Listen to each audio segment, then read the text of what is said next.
एक बार पक्षीराज गरुड़ जी ने भगवान विष्णु जी से जिज्ञासा प्रकट की कि संसार में मृत्यु के बाद आत्मा के साथ क्या होता है। तब भगवान श्री हरि विष्णु ने इस रहस्यमय यात्रा के बारे में उनको विस्तार पूर्वक समझाया, जो आज के इस वीडियो में आप सभी को सुनने और जानने को मिलेगा। तो वीडियो को शुरू से लेकर अंत तक पूरा जरूर देखिएगा। तो चलिए शुरू करते हैं। भगवान श्री हरि विष्णु गरुड़ जी से कहते हैं कि हे गरुड़, दुनिया में अगर कोई सबसे बड़ा सत्य है तो वह है मनुष्य की मृत्यु। कोई कितना भी बुद्धिमान हो, कितना भी शक्तिशाली हो या अमीर हो, मृत्यु से कोई नहीं बच सकता। लेकिन जब कोई मनुष्य किसी मनुष्य को छोड़कर चला जाता है तो सवाल सिर्फ यह नहीं होता कि वह कहाँ गया, बल्कि यह होता है कि उसके साथ क्या हो रहा होगा। क्या वह हमें देख रहा है? क्या वह हमारे घर वापस आता है? क्या उसकी आत्मा पीड़ा में है या शांति में है? श्री हरि विष्णु कहते हैं कि मृत्यु सिर्फ अंत नहीं है, बल्कि आत्मा की सबसे रहस्यमय यात्रा की शुरुआत है। यह एक ऐसी यात्रा है जहाँ कोई शरीर नहीं होता, कोई नाम नहीं होता, बस होते हैं तो कर्म और उनके अदृश्य परिणाम। मृत्यु के क्षण में आत्मा देह से निकलती है, बिल्कुल वैसे जैसे एक पक्षी पिंजरे से निकलता है। लेकिन पहली बार वह पक्षी उड़ नहीं पाता, क्योंकि वह समझ ही नहीं पाता कि पिंजरा टूट चुका है। वह अपने शरीर को देखता है, प्रियजनों को रोते हुए देखता है, अपनी चिता की तैयारी होते हुए भी देखता है, लेकिन समझ नहीं पाता कि यह सब उसके लिए ही हो रहा है। भगवान श्री हरि विष्णु आगे गरुड़ जी से कहते हैं कि मृत्यु के ठीक बाद आत्मा भ्रम की स्थिति में रहती है। उसे लगता है कि वह अभी भी जीवित है, बस लोग उसे अनदेखा क्यों कर रहे हैं। यह उसकी समझ के बाहर में होता है। और तभी आते हैं यमदूत, दो दिव्य प्राणी जिनका स्वरूप सांसारिक नहीं होता। ना ही वह काले होते हैं, ना ही उनकी आंखें लाल होती है, बल्कि उनका स्वरूप उस आत्मा के कर्मों पर निर्भर करता है जिसने पवित्र जीवन जिया हो। उसे यमदूत शांत, शांतिदायक रूप में दिखाई देते हैं, जैसे किसी तीर्थयात्रा पर साथ ले जाने वाले दो संत। पर जिसने अधर्म और पाप का जीवन जिया हो, उसे वही यमदूत भयानक और भयावह लगते हैं, जैसे कि दो दंडाधिकारी जिनके हाथ में आग है और आंखों में सवाल। मृत्यु के बाद यह यमदूत आत्मा को तत्काल यमलोक नहीं ले जाते। श्री हरि आगे कहते हैं कि पहले के 24 घंटे तक आत्मा को यमदूत वहीं उसी स्थान पर रखते हैं जहां उसके शरीर का अंतिम संस्कार होना होता है, क्योंकि यह वह काल होता है जब आत्मा अपने कर्मों का पहला दर्शन करती है। इस दौरान आत्मा को अपना संपूर्ण जीवन चलचित्र की तरह दिखाया जाता है, बिना किसी शब्द के, बिना किसी तर्क के। बस हर कर्म की स्मृति उसकी ऊर्जा के साथ सामने आती है, जिसे तुम भूल गए, जिसने तुम्हें नजरअंदाज किया, जिसने तुमने छोटा सा झूठ, एक बार की चोरी या बस मजाक कहा था। हर पल, हर क्रिया, हर संकल्प अब तुम्हारे सामने खड़ा होता है। यह कोई दंड नहीं, यह प्रकाश है जहां आत्मा खुद को देखती है जैसा वह सच में थी। और यह सब होता है जब शरीर अग्नि को सौंपा जाता है। चिता जल रही होती है, पर आत्मा उस चिता को देख नहीं रही होती। वह यह देख रही होती है अपने कर्मों की आग को। वह साथ ही देख रही होती है कि किसके लिए उसने आंसू छोड़े हैं और किसके लिए उसने आंसू लाए हैं। भगवान श्री हरि विष्णु गरुड़ जी से आगे कहते हैं कि अंतिम संस्कार के समय आत्मा अपने घर वालों के बहुत पास होती है। वह उनके मन की हर बात को सुन सकती है, वह उनके दुख को महसूस कर सकती है, लेकिन कुछ कर नहीं सकती। यह सबसे बड़ी पीड़ा होती है। एक माँ की आत्मा देख रही है कि उसका बेटा रो रहा है, लेकिन वह उसे छू नहीं सकती। एक पत्नी की आत्मा देख रही है कि उसका पति उसके कपड़े समेट रहा है, लेकिन वह उसे रोक नहीं सकती। इसलिए संस्कारों का समय, प्रार्थनाओं का समय और मौन का समय आत्मा के लिए सबसे भारी होता है। इस समय यदि परिजन शांति का जाप करे तो आत्मा को थोड़ी सी दिशा मिलती है। वह जानती है कि अब उसका अगला पड़ाव आ रहा है। और फिर जब चिता की आग बुझने लगती है और रात ढलने लगती है तो यमदूत धीरे से आत्मा को कहते हैं कि अब चलो, तुम्हें अपने कर्मों का पथ दिखाना है। और आत्मा उस घर को एक बार अंतिम बार देखती है जहाँ उसने जन्म लिया, हंसी ठिठोले किए, झगड़े किए, जहाँ पर उसका मोह था। वो घर अब सिर्फ एक स्मृति बन गया था। यहीं से आत्मा की 31 दिन की रहस्यमय यात्रा शुरू होती है। यमदूत आत्मा को उस सूक्ष्म मार्ग की ओर ले जाते हैं जहाँ कोई शरीर नहीं होता, सिर्फ स्पंदन, आवृत्ति और कर्मों की गंध होती है। श्री हरि आगे कहते हैं कि आत्मा को सीधे यमलोक नहीं ले जाया जाता। पहले 13 दिन आत्मा पृथ्वी लोक के आसपास ही रहती है। वे अपने ही घर में अपने ही लोगों के बीच अदृश्य रूप से मौजूद रहती है। वह देखती है कि कौन उसके जाने से टूटा है और कौन दिखावे का आंसू बहा रहा है। वह जानती है कि किसने सच में उसे प्रेम किया और किसने उसे जानने की प्रतीक्षा की थी। इन 13 दिनों को पिंडदान, तर्पण और श्राद्ध की प्रक्रिया से शुद्ध किया जाता है। भगवान श्री हरि विष्णु गरुड़ जी से कहते हैं कि इन 13 दिनों में यदि घर वाले सच्चे मन से आत्मा के शांति के लिए प्रार्थना करें तो आत्मा को मार्गदर्शन मिलता है। लेकिन अगर घर में कलह हो, अश्रद्धा हो या कोई उपेक्षा हो तो आत्मा भ्रमित हो जाती है। वह बार बार लौटती है अपने बिस्तर के पास, अपने कपड़ों के पास, उस तस्वीर के पास जिसमें वह कभी मुस्कुराया करती थी। श्री हरि गरुड़ जी से कहते हैं, सुनो गरुड़, मृत्यु के बाद आत्मा को 3 मार्गों में से एक मार्ग पर भेजा जाता है। यह तय होता है कि उसके जीवन में किए गए कर्मों के अनुसार। इन मार्गों को कहा गया है, पहला आज्य मार्ग, जो वह मार्ग होता है जो धार्मिक, तपस्वी और सत्यनिष्ठ आत्माओं के लिए खुलता है। इसे स्वर्ग मार्ग या देवयान मार्ग भी कहते हैं। आत्मा इस मार्ग से उधर लोक की ओर जाती है जहाँ सुख, शांति और दिव्यता होती है। दूसरा होता है धूम मार्ग। यह वह मार्ग है जहाँ आत्मा पितृलोक की ओर जाती है। ना पुण्य ना बहुत ज़्यादा पाप, बहुत भारी। ऐसे जीवों को यह मध्यवर्ती लोक मिलता है जहाँ आत्मा विश्राम करती है, अगली यात्रा या पुनर्जन्म की प्रतीक्षा में। तीसरा उत्पत्ति विनाश मार्ग। यह वह मार्ग है जिसे पापी आत्माओं के लिए तैयार किया गया है। इसे नरक मार्ग भी कहते हैं। यहाँ आत्मा को अपने कर्मों के अनुसार कठिन दंड को भोगना पड़ता है। लेकिन इन 3 मार्गों से पहले आता है एक खतरनाक पड़ाव जिसे पार किए बिना कोई भी आत्मा आगे नहीं बढ़ सकती। इस पड़ाव का नाम जो है वह है बैतरणी नदी। भगवान आगे कहते हैं कि गरुड़, इसे ध्यानपूर्वक सुनना। इसका वर्णन अत्यंत ही भयावह रूप में किया गया है। यह कोई साधारण नदी नहीं, बल्कि यह आत्मा की परीक्षा की नदी है। यहाँ आत्मा को स्वयं के कर्मों की धारा में उतरना होता है। जिसने जीवन में दान, सेवा, सत्कर्म किए हों, वह आत्मा इस नदी को पार कर जाती है, जैसे कोई संत गंगा के जल में स्नान करता हो। लेकिन जिसने अधर्म, लोभ, हिंसा और मिथ्या आचरण किया हो, वह आत्मा बैतरणी नदी में गिरती नहीं, वह उसमें फंसती है। भगवान नारायण आगे कहते हैं, पापी आत्मा के लिए बैतरणी नदी रक्त, कीचड़ और कीटाणुओं से भरी होती है। उसके जल में होते हैं भूखे मगरमच्छ, भयंकर सर्प और ऐसे जीव जिनकी आंखों से आग और मुख से श्राप निकलता है। बैतरणी में प्रवेश करते ही आत्मा को लगता है मानो सूर्य की 12 किरणें उसके ऊपर एक साथ जल रही हों। वह चीखती है लेकिन उसको कोई सुन नहीं सकता। उसके शरीर पर मांस नहीं, सिर्फ स्मृति होती है। लेकिन उस स्मृति को चीरकर वैतरणी की लहरें उसे घसीटती हैं। जो आत्मा इस वैतरणी को पार नहीं कर पाती वह यमलोक तक नहीं पहुंचती, बल्कि अधर में ही लटकी लगती हैं। इसलिए भगवान श्री विष्णु गरुड़ जी से कहते हैं कि जीवन में गाय, ब्राह्मण, पवित्र जल और सात्विक सेवा का महत्व को समझना चाहिए, क्योंकि यही चीज़ें हैं जो वैतरणी के समय तुम्हारी नाव को पार करने में मदद करती हैं। और जब आत्मा किसी तरह वैतरणी पार कर लेती है तब वह पहुंचती है उस द्वार पर जहां यमराज की सभा होती है। लेकिन यह कोई साधारण द्वार नहीं, यह एक ऊर्जा चक्र है जहां आत्मा की गति अचानक रुक जाती है। उसके सामने एक विशाल भवन होता है जिसके स्तंभ जो होते हैं वह समय के होते हैं और जो दीवारें हैं वह कर्मों की बनी होती है। यहीं पर होता है आत्मा का मूल्यांकन।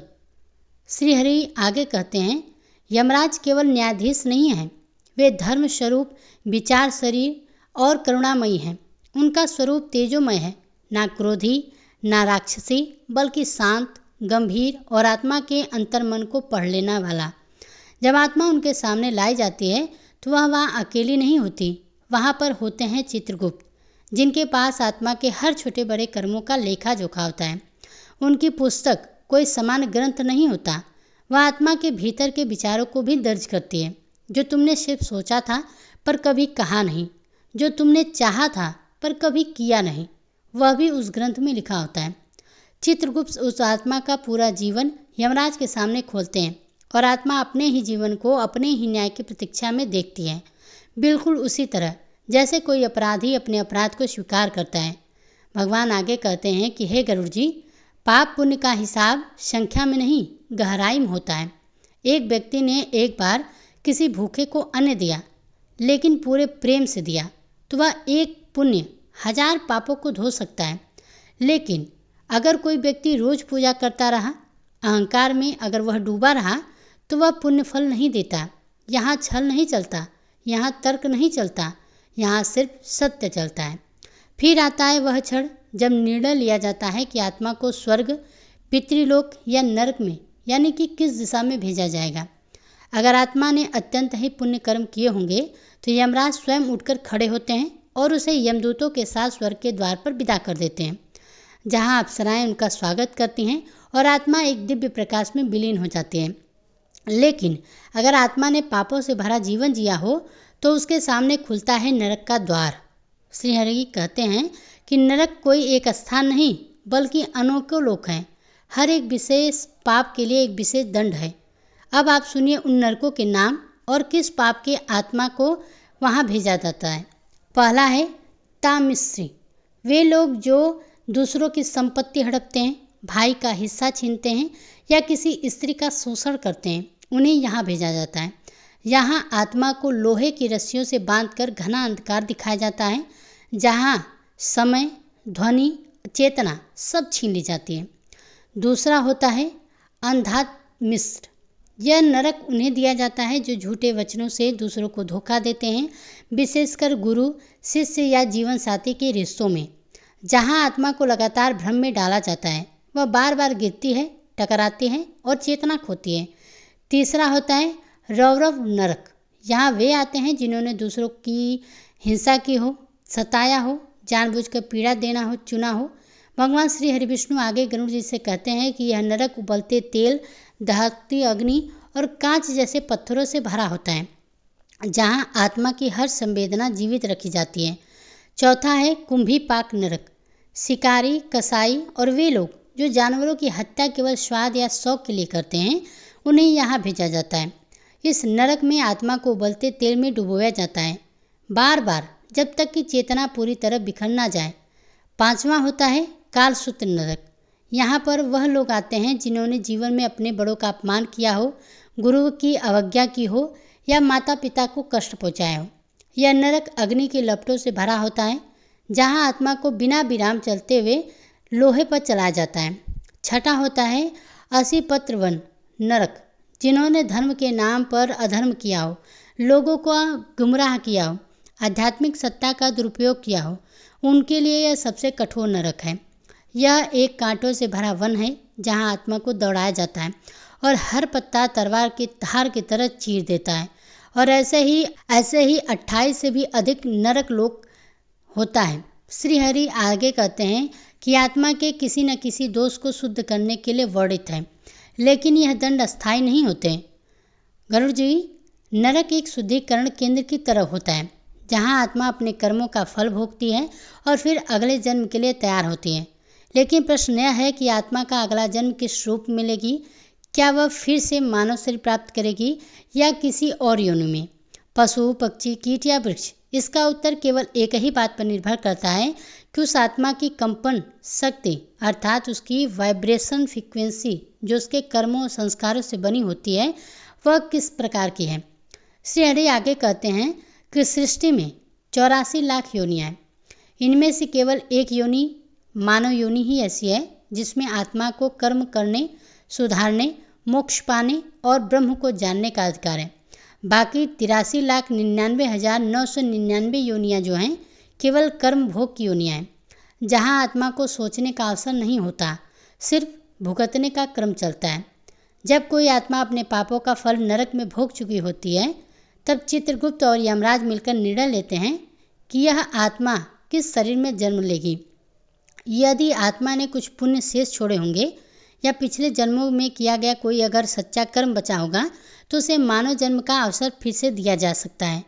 पर यदि उसकी चेतना अभी भी स्वार्थ, हिंसा, लोभ या अहंकार से ग्रसित हो तो उसे भेजा जाता है उन योनियों में जहाँ उसकी चेतना के अनुरूप शरीर मिलता है। भगवान आगे कहते हैं कि उदाहरण के तौर पर गरुड़ जी समझिए, जिसने क्रूरता दिखाई हो उसे मांसाहारी जानवर के रूप में जन्म मिलता है। जिसने लोभ किया है वह कीट, चूहा या भिक्षुक के रूप में तड़पता हुआ पक्षी बन जाता है। जिसने कामुकता में जीवन गंवाया हो वह आत्मा कुत्ते, सूअर या अन्य नीच योनियों में जाती है। जिसने धर्म का अपमान किया हो या गुरु का अनादर किया हो उस आत्मा को पत्थर, पेड़ या निर्जीव वस्तु के रूप में स्थिर कर दिया जाता है। लेकिन जो आत्माएं एक बार भी सच्चे हृदय से सेवा, दया या प्रेम का अनुभव कर चुकी हों उसे मानव शरीर प्राप्त करने की संभावना बनी रहती है।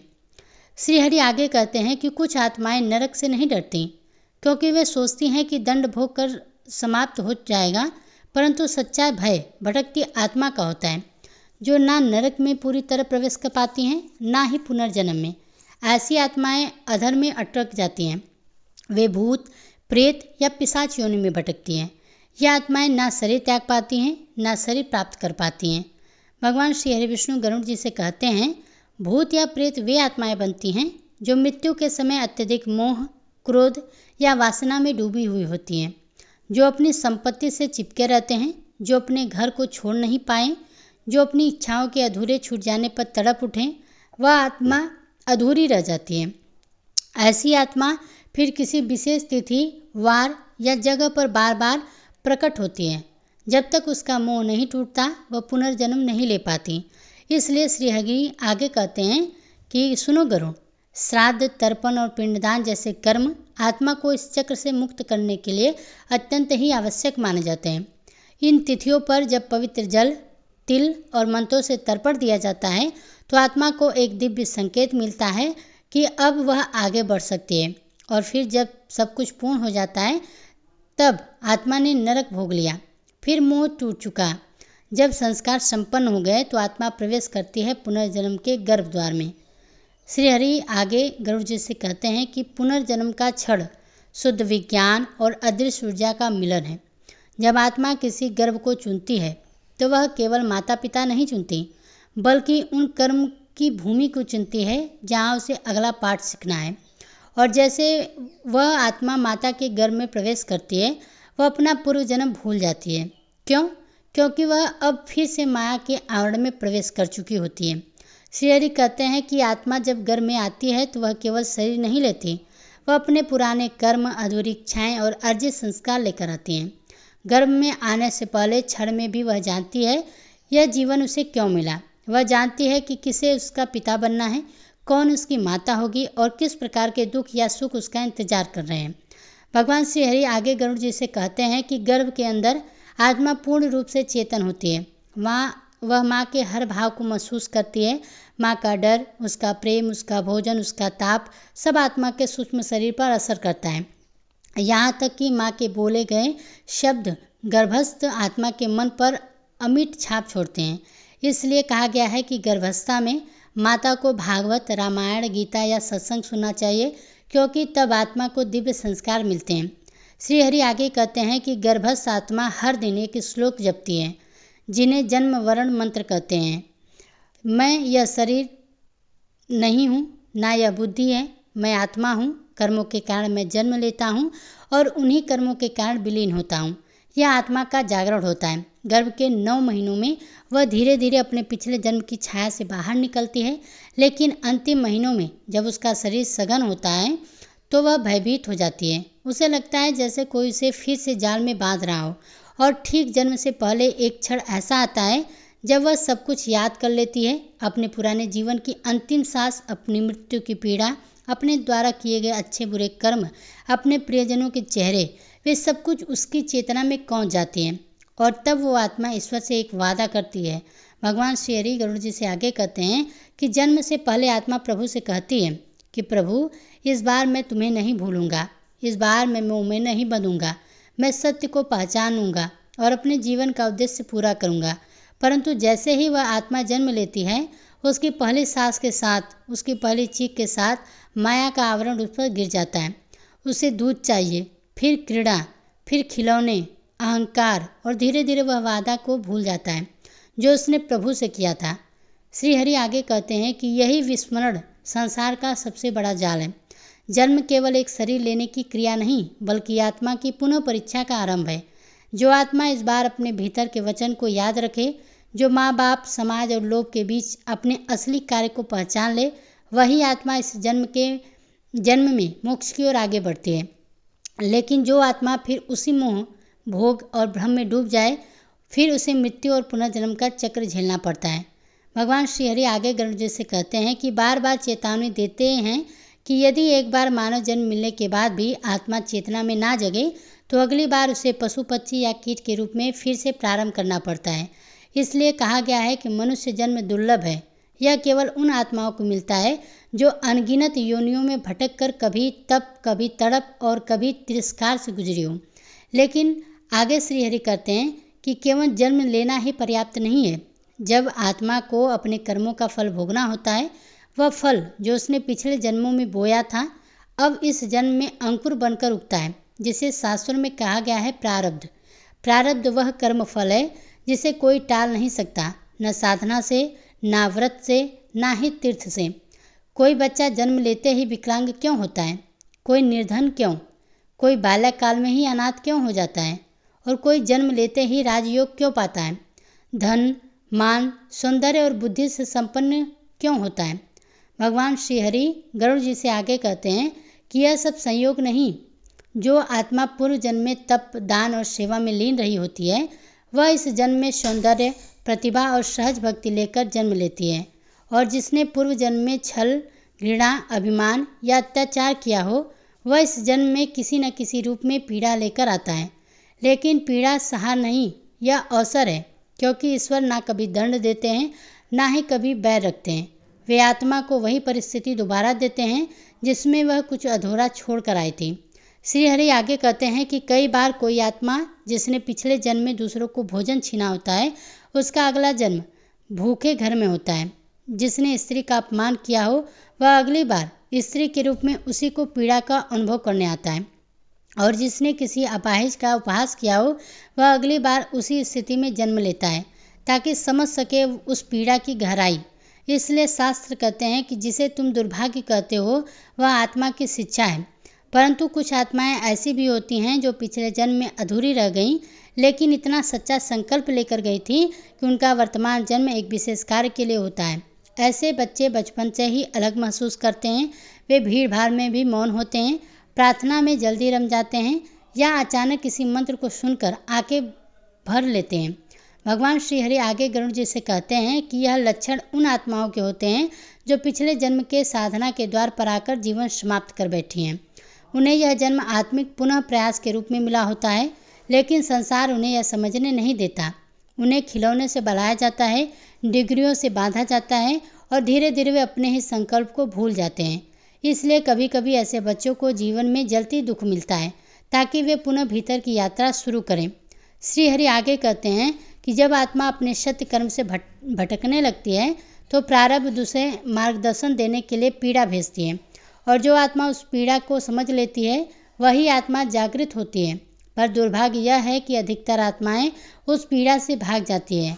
वे शिकायत करने लगती है कि मैंने क्या किया था जो मुझे यह जीवन मिला। लेकिन अगर वे सिर्फ इतना जान पाएं कि हर दुख, हर सुख, हर क्षण उसी आत्मा का चुनाव था, जो शायद वे ईश्वर से लड़ना छोड़कर उन्हें समझने लगी। भगवान श्री हरि गरुड़ जी से कहते हैं, इसलिए आत्मा जब जन्म लेती है तो उसका पहला कर्म है स्मरण। यदि वह ईश्वर को स्मरण करती रहे तो प्रारब्ध उसकी परीक्षा नहीं लेता, बल्कि पथ बन जाता है। पर जैसे जैसे आत्मा जीवन के जाल में फंसती है, वह कर्मों की नई श्रृंखला रचती है, जिसे कहते हैं क्रियामाण कर्म। यह वर्तमान जीवन में किए गए कर्म हैं जो भविष्य के फल बनते हैं, और इसी चक्र में आत्मा फिर उलझती जाती है, जब तक वह यह ना समझे कि वह केवल शरीर नहीं, बल्कि उस चेतना की एक चिंगारी है जो ना जन्म लेती है, ना ही मरती है। तब तक वह मुक्त नहीं हो सकती। लेकिन क्या कोई आत्मा इस चक्र से मुक्त हो सकती है? क्या सचमुच कोई मृत्यु के पार जा सकता है? उसके बारे में श्री हरि कहते हैं कि हाँ, पर यहाँ कोई आसान मार्ग नहीं है। मोक्ष यह शब्द जितना सरल है उसकी यात्रा उतनी ही कठिन है, उतनी ही सूक्ष्म होती है। भगवान श्री हरि आगे गरुड़ जी से कहते हैं कि मोक्ष का अर्थ केवल मृत्यु के चक्र से बाहर निकलना नहीं होता, बल्कि आत्मा का परम सत्य में विलीन हो जाना है। यह वह स्थिति है जहाँ आत्मा ना पुनर्जन्म मांगती है, ना ही मृत्यु से डरती है। वह मैं और मेरा के बंधन से मुक्त हो जाती है। वह आत्मा जो अपने सभी कर्मों को पूर्ण कर चुकी होती है, जो किसी से शिकायत नहीं रखती, जिसके हृदय में ना द्वेष होता है न लोभ होता है, वही आत्मा मोक्ष के योग्य होती है। श्री हरि आगे कहते हैं कि मोक्ष 3 मार्गों में संभव है। एक ज्ञान मार्ग, जहाँ आत्मा यह जान ले कि वह शरीर नहीं है, वह अहम का त्याग करे और परमात्मा को अपने भीतर अनुभव करे। दूसरा भक्ति मार्ग, जहाँ आत्मा ईश्वर को प्रेम में पुकारे, बिना किसी स्वार्थ, बिना किसी अपेक्षा, जहाँ मैं मिट जाए और तू ही शेष रहे। तीसरा कर्म है कर्म मार्ग, जहाँ हर कर्म ईश्वर को अर्पित हो, न फल की इच्छा हो, न पहचान की कामना। जब इन 3 मार्गों का संगम आत्मा के भीतर होता है, तब वह धीरे धीरे भीतर से शुद्ध होती जाती है। एक दिन ऐसा आता है जब शरीर गिरता है, लेकिन आत्मा रुकती नहीं। ना यमदूत आते हैं, ना बैतरणी पार करनी होती है, ना नरक, ना स्वर्ग, ना ही पुनर्जन्म। बस एक शांत प्रकाश प्रकट होता है। भगवान श्री हरि गरुड़ जी से आगे कहते हैं, मोक्ष प्राप्त आत्मा को देवदूत लेने आते हैं, जो उसे ब्रह्मलोक की ओर ले जाते हैं। वहाँ कोई प्रश्न नहीं होता, कोई निर्णय नहीं है, कोई न्याय नहीं, बस मौन होता है। वह मौन जिसे शास्त्र शिव कहते हैं। वह आत्मा उस मौन में प्रवेश करती है, जैसे एक बूंद समुद्र में गिरती है। वह स्वयं का अस्तित्व खोती नहीं, बल्कि पूर्णता में विलीन हो जाती है। श्री हरि कहते हैं, ऐसी आत्माएं कभी लौटती नहीं, क्योंकि वे जान चुकी होती हैं कि संसार एक लीला है और वह अब उस लीला में पात्र नहीं है, बल्कि साक्षी बन चुकी हैं। लेकिन मोक्ष प्राप्त करने वाली आत्मा कोई विशेष नहीं होती। वह हम में से ही कोई होती है, जो एक दिन रोया था, जो टूटा था, जो भटका था, लेकिन जिसने अंततः अपने भीतर की उस प्रकाश किरण को पहचान लिया था, जिसे आत्मा कहते हैं। तो मित्रों, मृत्यु एक देह का अंत नहीं, बल्कि एक आत्मा का यात्रा है। पुनः आरंभ होता है। यह यात्रा बैतरणी से होती हुई यमलोक की ओर जाती है, फिर पुनर्जन्म, प्रारब्ध और फिर वही मोहमाया। लेकिन जो आत्मा इस चक्र से ऊपर उठती है, जो अपने क्यों के पार हो जाती है, जो जान जाती है कि वह ईश्वर की एक बूंद है, वही आत्मा पाती है मोक्ष। और यही है वह अंतिम सत्य, जिसके बाद कुछ जानना शेष नहीं रहता। भगवान श्री हरि गरुड़ जी से कहते हैं कि तुम्हारा आभार है कि तुमने इस संपूर्ण यात्रा को अंत तक सुना। यह केवल जानकारी नहीं, आत्मिक स्मरण था। हो सकता है तुम्हारी आत्मा ने भी इस वचन को पहले कहीं नहीं सुना। यदि इस कथा ने तुम्हारे हृदय को स्पर्श किया हो, जिसे किसी और आत्मा तक पहुंचाओ। दोस्तों, आशा करते हैं आज की जो जानकारी थी आप सभी को पसंद आई होगी। पसंद आई हो तो वीडियो को लाइक कीजिएगा। इसी तरह से सुनने के लिए, कथाओं को या जानकारियों को प्राप्त करने के लिए हमारे चैनल को सब्सक्राइब भी जरूर कीजिएगा।